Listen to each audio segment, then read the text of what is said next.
Yeah, lots of emotion there. You can hear the harsh rain smashing against the windows in that hotel room. Folks staying at La Quinta near Highway 62 said there was water even coming into the room. Certainly a terrifying moment. Tonight, 12 News reporter Cameron Seimer joins us live from Orange. Yeah, Cam, you talked to the people who were inside that motel during the storm. Share their reflections here.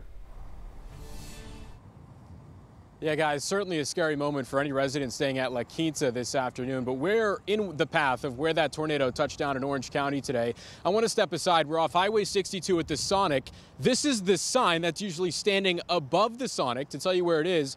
It came crashing down due to the tornado's strong winds. Going to be tough to get to the drive-thru tomorrow if you're trying to get Sonic here in Orange.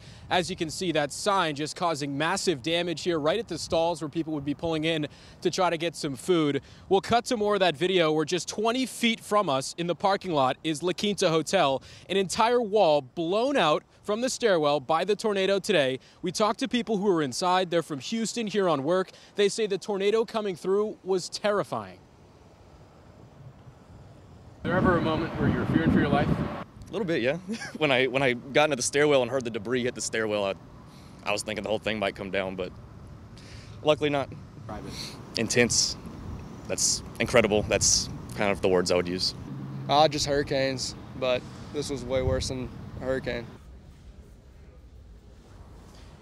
And it was a different resident who shared that video with us that we showed you just a second ago from inside La Quinta. He was on the 3rd floor. You saw the windows bending right before he decided it was time to head to the hallway and take cover. Also on Highway 62, right out front the hotel, is where we saw an 18-wheeler earlier being picked up by a crane. That, of course, causing major traffic jams near I-10. Less than a mile away from that one, another 18-wheeler tipped over right off the feeder road of I-10. That one causing even more traffic. And as we bring you back out here live, I think the thing that you can really take away from this right now is just how dark it is here in Orange County. Power outages all up and down Highway 62 on this stretch of businesses here. We heard from residents at a Whataburger, a Taco Bell, describing the scary situation earlier today. The doors coming slamming open as that tornado swept through.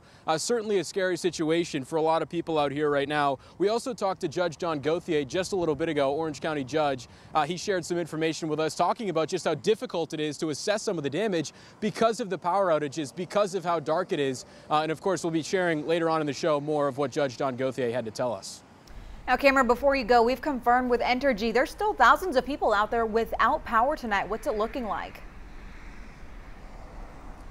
Yeah, so completely dark here along Highway 62. We took a drive towards Orangefield. We were trying to get to Garrison Road, an area we heard there was lots of damage, and all we were finding was just power outages, completely pitch black on the roads. You saw tree damage into the roads. You saw down power lines, but you couldn't even see the houses just a few feet off the road because it was just completely pitch black. So again, that's what Judge John Gauthier is telling us is making it even more difficult tonight to assess that damage. He says as soon as the sun comes up tomorrow morning, he'll be sending out drones so they can assess some of those areas of damage. And again, we'll hear from him in just a little bit. But for now, we're live in Orange. I'm Cameron Seibert for 12 News. All right, Cam, we will talk to you, as you say, in just a bit. I want to show